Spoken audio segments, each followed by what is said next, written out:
Hi, this is Tini Norkia from the Norkia Family Filipino Adventure.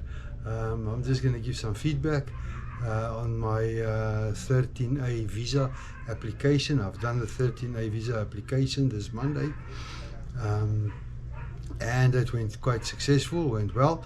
But just before we decided, we went through the list and all the requested documents that's been required for this application. We prepared, got everything ready. If you got your own printer, it's so much easier. If you don't have a printer, every time you have to go to a site where there is a printer available.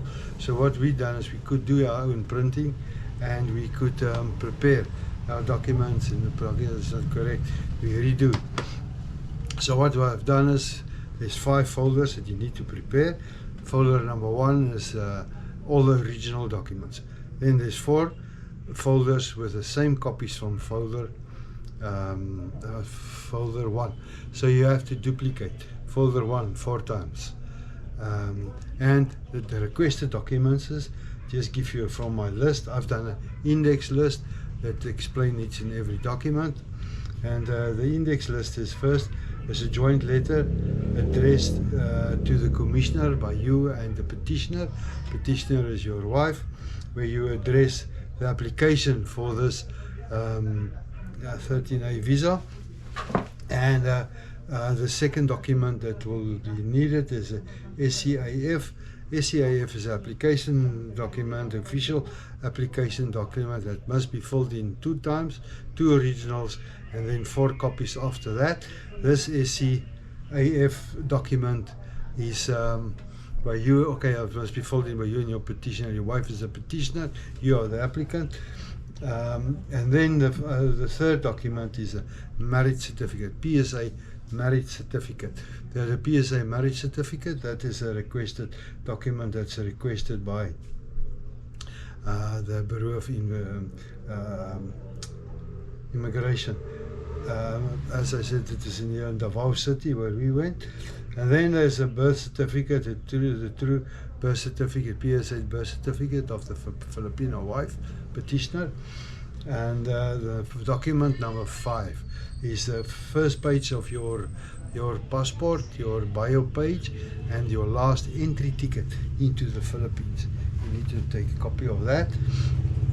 And also your NBI clearance certificate. The NBI clearance comes in two documents. One's a personal copy you always keep for yourself. The other one is the original, and that one you need to in your file 1, and you must need to take 4 copies of that one. And then the document 7 is ID of your spouse. Now that means any ID.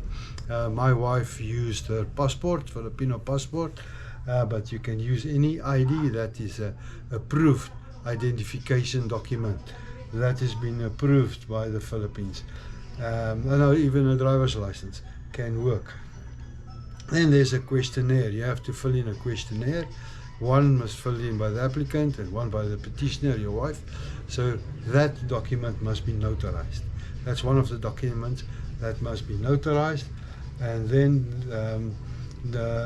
they must take, the original said to me 9 pictures, 2 by 2 pictures. So my recommendation is there here in Davao City, close to the immigration. These are people that take photographs, make copies, and all that type of services. So better we just walk in. It's very quick. They take the photo, you pay, and then you go.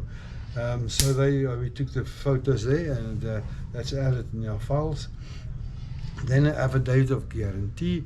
Affidavit of guarantee is a document that you fill in, you and your wife together, must be signed by the 2 of you, also be notarized, that you declare all the information is true, all documents is not false but true documents, and there's no false document or information. Everything is true. Affidavit of guarantee, as I said, so that must also be notarized. Notarization, so there's 3 documents, just to repeat, 3 documents that must be notarized. The joint application document that has been filled in by you, your wife, that must addressing to the commissioner, that must be notarized. Second one must be notarized is a questionnaire. The questionnaire must be notarized, and the third document must be notarized is an affidavit of guarantee. So the notarization, we went to first one lawyer. This lawyer was really asked 200 peso per document that's been notarized, but she was very difficult. She wanted a certain space. I need to edit all the documents in a certain space so that stamps can fit in and all this and that. Copies of extra copies of our passports. So we went back home, and we decided to go to another lawyer not far from here. That was very quick. She just checked our identification, see that the information is correct on the documents, notarized, 300 peso per document, and we finished. It was very quick. It was very quick. So that is the 10 documents that you need for this application of your 13A visa. The temporary one, there's a temporary visa, it's a twofold. First you apply for a temporary 13A visa, that's only 1 year temporary, and after that you will apply for a permanent 13A visa. 13A visa permanent is 5 years. Every 5 years you must do the renewal of this, but it's very short and quick. It's not a long process. But every year before January you have to do a report back where the address is still the same, you married the same wife, and all the conditions for the 13A is still the same. Nothing have changed. You know, you're still in the country, and that you can do online, or you can attend them in their office. I think I will do it maybe the first time, just attend the office and just go there just to do the feedback session. So that is all the documents. Now our process worked this way. We went there Monday. I originally wanted to take just the one document, the original document, with all the original documents in, and in front of each document I've put the index. That is, all the documents is inside this file. So I've done the index, and we went to them, but also I took all the 4 copy documents with. So we went and we visited them. They were very friendly, they're very helpful.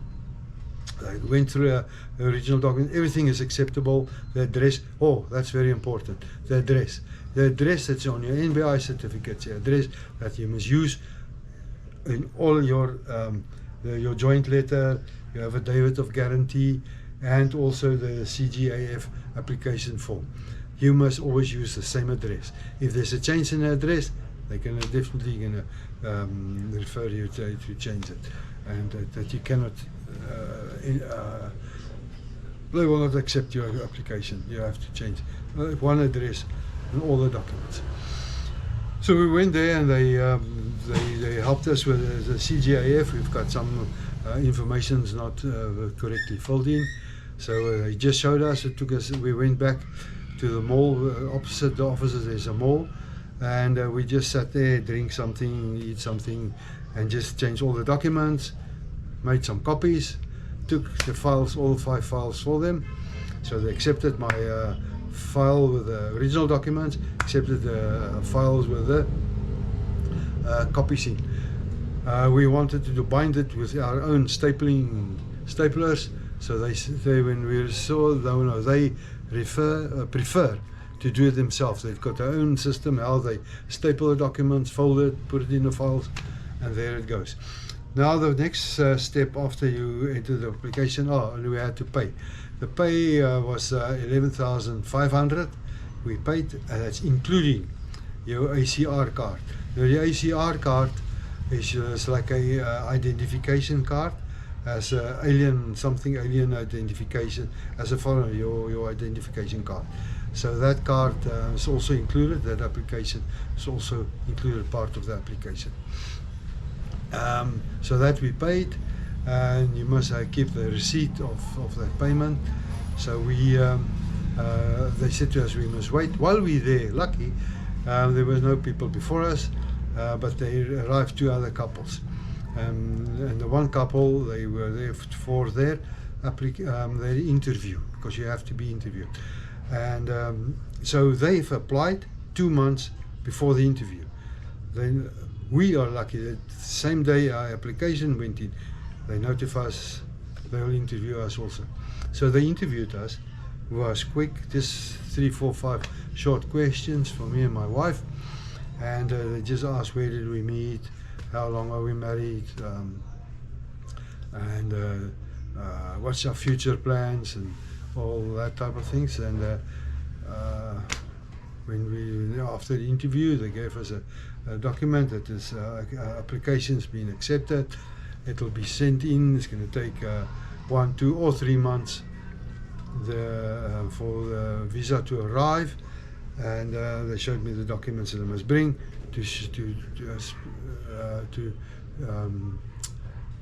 once my visa arrived, and then there's some documents that you need to take with to request your visa. A friend of mine, his experience was 1 month, 4 to 5 weeks, he received his 13A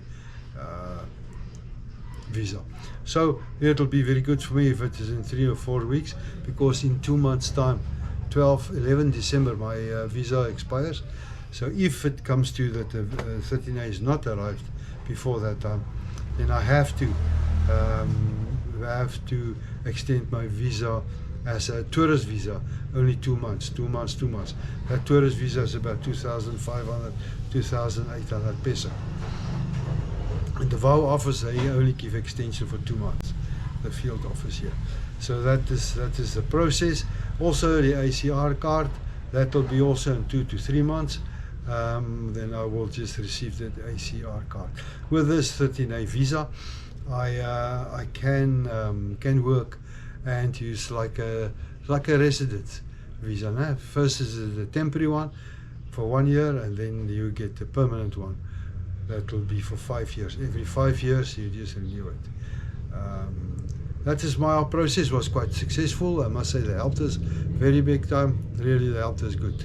Very friendly and very helpful. So at least now this process is done. 13A visa is done. Dress code. My wife had nice clothes on, closed shoes, toe shoes. I had a short on with a nice shirt. The other couple that's there, the guy that he had his long pants on, but I had just shorts on with some sneakers. But I know there's some officers that have an issue with the dress code, but we didn't have any trouble with the dress code. So that's my story for the 13A visa. Thanks for listening. Please push subscribe button, please subscribe, and thumbs up, and send me some comments. God bless. Bye.